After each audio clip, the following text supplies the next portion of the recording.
Cari amici ascoltatori, a un nuovo appuntamento di Radio Chef. Anche oggi sarà un appuntamento molto ricco e dedicato soprattutto a quelli che sono gli eventi qui in regione, ma soprattutto i prodotti che la caratterizzano. Allora, io do il buongiorno in studio a Maria Musil, naturalmente, ma è con noi anche Roberto Filipaz, vicepresidente dell'Associazione Italiana Sommelier Friuli Venezia Giulia. Buongiorno a entrambi. Buongiorno, anche noi in coro. Buongiorno Roberto, è un piacere averti qui con noi. Grazie mille, grazie invito. Allora Roberto, partiamo proprio con te perché parliamo dell'affascinante Pinot Nero, che sarà il vero e proprio protagonista a Trieste di una giornata tutta dedicata al Pinot Nero, con un convegno e la degustazione dei migliori Pinot Nero. L'appuntamento sarà il 23 aprile dalle 16 alle 21 al Trieste Savoy Excelsior Palace e il convegno partirà dalle 14:30 e sarà un appuntamento dedicato proprio ai vignaioli. Ma Roberto, lascio a te il piacere di presentarci questo evento e soprattutto parto con una domanda. Il titolo, no? Questo affascino del Pinot Nero. Parlaci di questo vino. Questo vino è un vino veramente molto affascinante. Il Pinot Nero è un po' il principe dei vini rossi e si trova in diverse parti del mondo ed è la prima volta che si fa una manifestazione del genere qui in regione. Di così larga scala, perché molti produttori regionali si sono appassionati a questa tipologia di vino. Il Pinot Nero in verità si trova in diverse parti del mondo, come per esempio la Borgogna, la California, l'Oregon, fino al Sudafrica, Australia, Nuova Zelanda, Argentina, eccetera.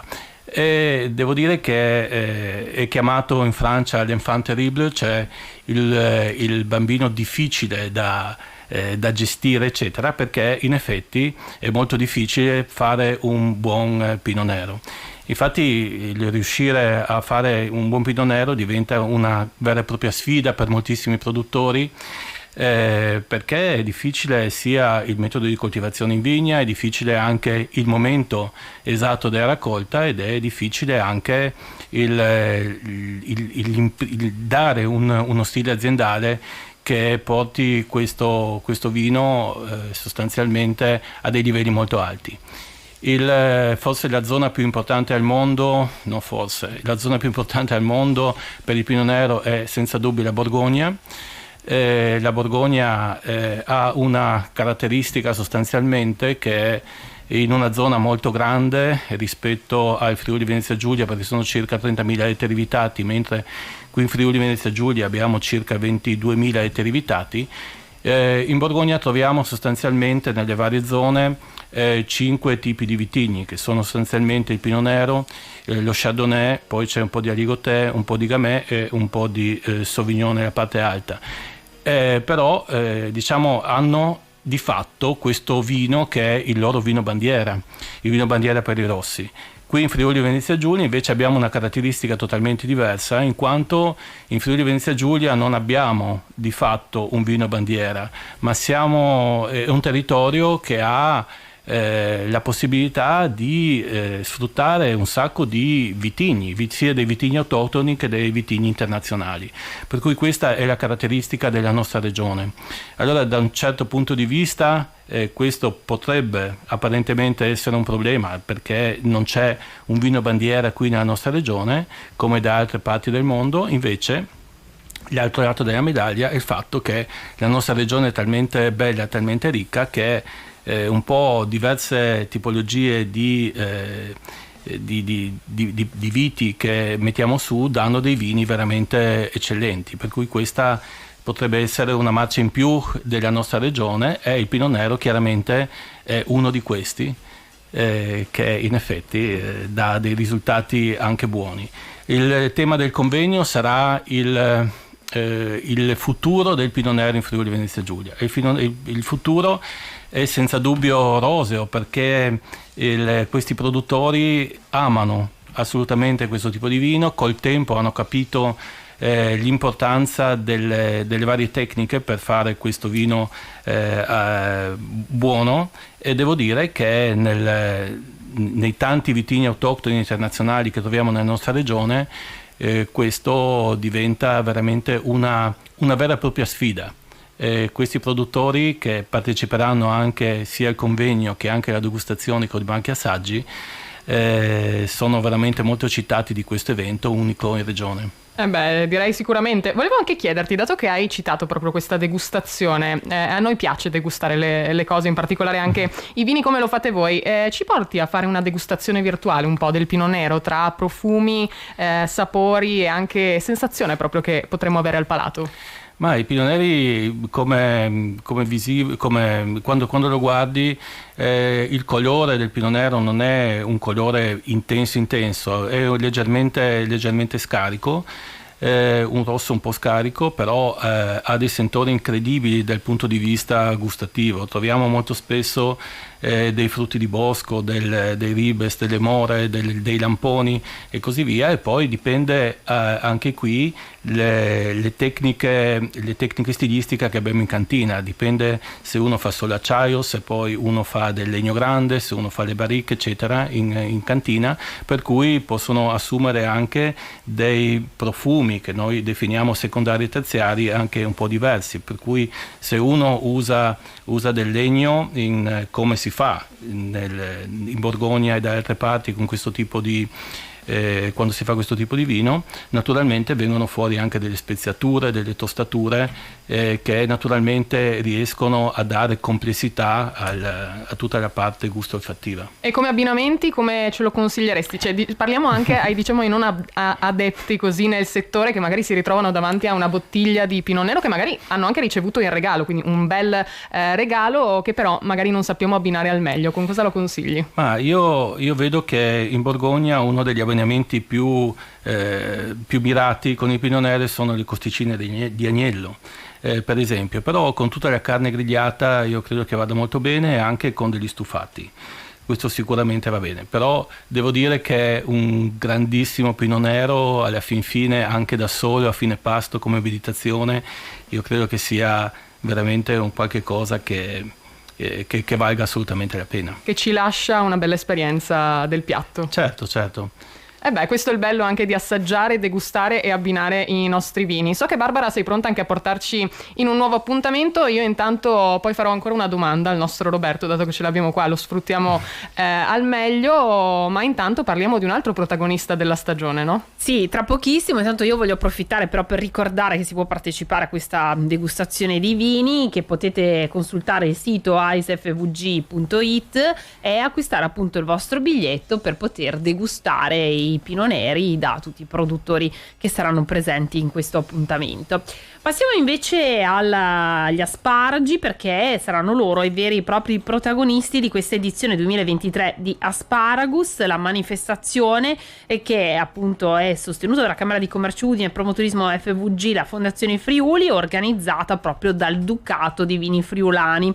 Partita il 14 aprile, che vedrà l'asparago proprio protagonista di tutti i venerdì fino al 2 giugno nei ristoranti che aderiscono, i più blasonati della regione, e che lo proporranno innanzitutto nella versione più amata, asparagi e uova, ma poi declinati in tutti quelli che possono essere le fantasie e i menù proposti dagli chef. Stavolta io vi voglio portare in quella che sarà la protagonista del venerdì 5 maggio e andiamo a Mortegliano, proprio da Nando, e a questo proposito abbiamo con noi Giulia Vanetto. Allora Giulia, buongiorno, benvenuta. Buongiorno a tutti, grazie di questa possibilità di parlare un po' con voi degli asparagi.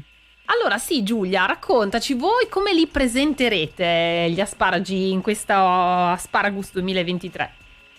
Ma allora, gli asparagi, come hai detto tu, nella più classica delle tradizioni vanno accompagnati all'uovo, e questo per noi è una cosa importante, la tradizione, e vogliamo in tutti i modi riportarla anche nella presentazione più moderna. In effetti il piatto principale che andremo a presentare, oltre agli altri che comunque hanno come protagonista gli asparagi, è questa illusione di frittata, l'abbiamo chiamata. È un piatto, una giostra di asparagi, perché vengono presentati vari tipi di asparagi, i bianchi, i verdi, i viola, quelli selvatici del pungitopo, e vengono presentati in più consistenze e in più cotture, in modo tale che al palato, all'ospite che assaggia questo piatto, ci sia un tripudio, diciamo così, di sapori e di consistenze. A queste varie consistenze di asparagi viene quindi abbinato un nuovo poché con una salsa al tartufo nero, sempre del nostro territorio, della zona di Muzzana, e altre erbe del periodo, sempre questo lupolo selvatico che comunque si può un po' associare agli asparagi, e degli asparagi sempre del territorio fatti in agrodolce. Quindi un'esplosione di gusti e di croccantezze e di morbidezze molto particolare, ecco. Questo è il piatto principale con gli asparagi, e visivamente devo dire che sembra proprio un prato in fiore, ecco, diciamo così, che rappresenta le nostre primavere. Io già me lo stavo sognando, in effetti deve essere veramente una delizia. E ricordiamo che voi lo proporrete, il vostro venerdì sarà il 5 maggio, certo, giusto? Sì, esatto. Lo proporremo ovviamente insieme ad altre proposte con gli asparagi, che sono molteplici, perché comunque l'asparago è un prodotto, un vegetale molto duttile, che si presta a tantissimi abbinamenti e a tantissime possibilità. Tipo qualche altro piatto che proponete?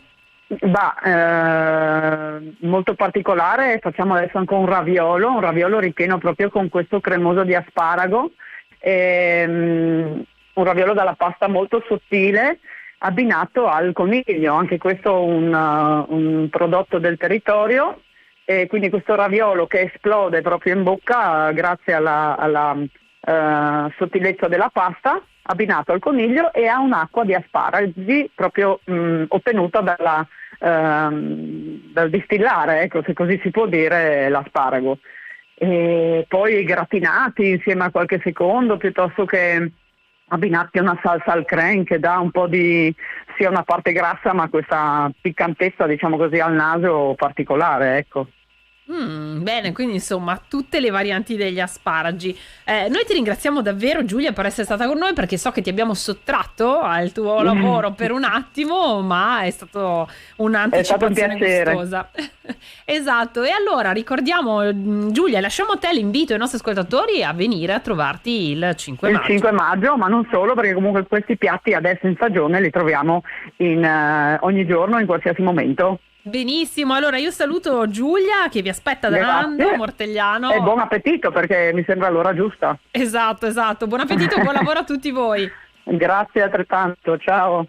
Grazie Giulia, e io voglio approfittare per ricordarvi appunto che la manifestazione proseguirà proprio come vi dicevo fino al 2 di giugno. Ogni venerdì sarà protagonista un ristorante, da Nando il 5 maggio, invece questo venerdì 21 aprile avremo protagonista il ristorante La Dimoré di Udine, quindi potrete chiamare e appunto prenotare il vostro tavolo per potervi godere questa esperienza con gli asparagi, mentre il prossimo, il 28 aprile, ci sarà la locanda d'Evetac di San Michele del Carso. Allora io già mi immagino cosa volevi chiedere, Maria, a proposito di asparagi. A proposito di asparagi non solo, perché intanto con l'asparago lo vedi il nostro Pino Nero, Roberto? Ma il Pino Nero non proprio, non lo vedrei con gli asparagi, invece ci sono dei prodotti regionali che vanno proprio molto bene con gli asparagi. Uno di questi è questi grandi Sauvignon che noi abbiamo in regione, che si abbinano perfettamente agli asparagi, e poi c'è questo friulano che è un po' anche un po' aspartù, sentivo prima anche accompagnato a queste carni bianche di coniglio. Io credo che un buon friulano sia veramente un abbinamento perfetto. Beh, ci piace un po' degustarli anche tutti i nostri vini del Friuli Venezia Giulia. Io volevo chiedere anche un altro abbinamento al nostro... Scusa Maria, prima volevo interromperti un attimo per dire che appunto in questo appuntamento con Asparagus, oltre a degustare questi piatti, troverete anche tutte le proposte di vini, quindi come diceva il nostro Roberto, tutti i vini bianchi della nostra regione, ma ci sarà appunto anche qualche rosso che verrà abbinato a qualche piatto particolare, quindi potrete assaggiare un po' di tutto. Certo. E poi volevo chiedere, appunto, parlando ancora di abbinamenti, al nostro Roberto qualche consiglio, perché quando portiamo un vino in tavola è importante avere sempre a disposizione anche l'acqua. So che l'avrete anche voi direttamente in questo evento dedicato al Pinot Nero, ma come la utilizziamo anche questa acqua in abbinamento al vino proprio? Ma io credo che dell'acqua ci deve sempre essere su un tavolo, anche dell'acqua di una certa qualità, perché naturalmente andare sempre a tutto pasto solo col vino certe volte non va neanche bene. Bisogna alternare, io credo che avere dell'acqua assolutamente è un valore aggiunto, è una cosa che secondo me non va mai dimenticata nelle nostre tavole. Secondo te più acqua, quando degustiamo, acqua naturale, si può utilizzare anche l'acqua frizzante? Come ce la consigli? Sì, in entrambi i casi, sia la versione frizzante, leggermente frizzante o anche naturale, va benissimo. So che anche voi avrete sulle vostre tavole i nostri amici di Acqua Dolomia che accompagneranno anche gli appuntamenti dedicati naturalmente al vino, anche perché Acqua Dolomia si abbina perfettamente, veramente a tantissime tipologie di vino, è perfetta per fare come dicevamo, da spezza, diciamo, pasto tra magari un primo e un secondo, oppure quando stiamo degustando anche vini diversi per pulire così la bocca e poi riuscire a degustare tutti i sentori, anche tutta l'esperienza che il vino ci regala, e poi ci aiuta anche a tenerci idratati in queste giornate un po' di cambiamento del tempo. Non volevo dire a pulire la bocca perché sembrava un po' riduttivo il fatto di avere una buona acqua di qualità in tavola. Troverete anche nei nostri banchetti assaggio l'acqua Dolomia. Bene, Acqua Dolomia ci accompagna sempre, come vedete è l'acqua perfetta anche per tutti gli eventi che parlano di vino e non solo, anche di degustazioni di piatti. Continuate a seguirli anche sul sito acquadolomia.it e sulle loro pagine social, perché ci stanno raccontando anche tantissime esperienze, tantissimi eventi nel territorio e non solo, perché Acqua Dolomia si muove in tutto il mondo, quindi potrete viaggiare anche direttamente insieme a lei. Con noi c'è sempre Barbara, no? Esatto. Allora Roberto, noi ti ringraziamo e ricordiamo l'appuntamento dedicato proprio al Pinot Nero e il suo fascino. L'affascinante Pinot Nero vi aspetta proprio il 23 aprile dalle 16 alle 21 al Savoia Excelsior Palace di Trieste. Le iscrizioni per poter partecipare alle degustazioni vanno fatte entro il 23 aprile, quindi non mancate questa fantastica occasione per conoscere questo vino. Certo, li aspetteremo con 40 banchi assaggio di produttori eccezionali, prevalentemente del Friuli Venezia Giulia e Slovenia. Wow. Fantastico, andate a dare sbirciare sul sito, troverete anche tutti i produttori presenti. E anche per partecipare ai prossimi appuntamenti che verranno organizzati, icefvg.it.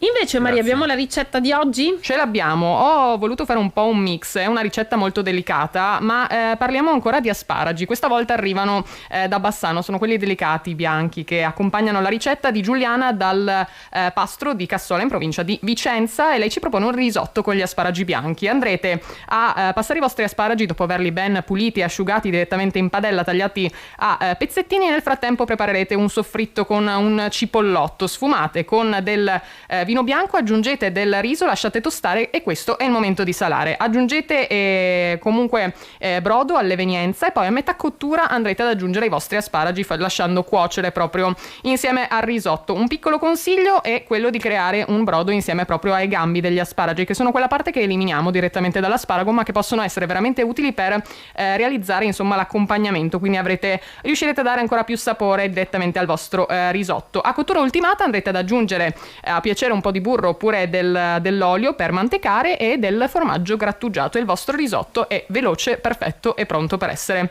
gustato e, perché no, condiviso anche direttamente a tavola. Grazie ai nostri ascoltatori che continuano sempre a raccontarci anche il loro gusto, le loro ricette preferite. Molti, devi sapere Roberto, anche ci consigliano il vino in abbinamento che scelgono loro, quindi anche sono molto esperti in questo settore. Continuate a scriverci, radiochef@radio.0.it, oppure trovate il form per compilare la vostra ricetta direttamente sul nostro sito, e non mancate perché continueremo il nostro viaggio con Radio Chef anche domani, appuntamento alle 12:30. Benissimo, grazie Maria, allora grazie Roberto Filipaz, grazie a Igor da Milano e Laura Salerno per essere con noi a fare supporto di redazione e la regia video.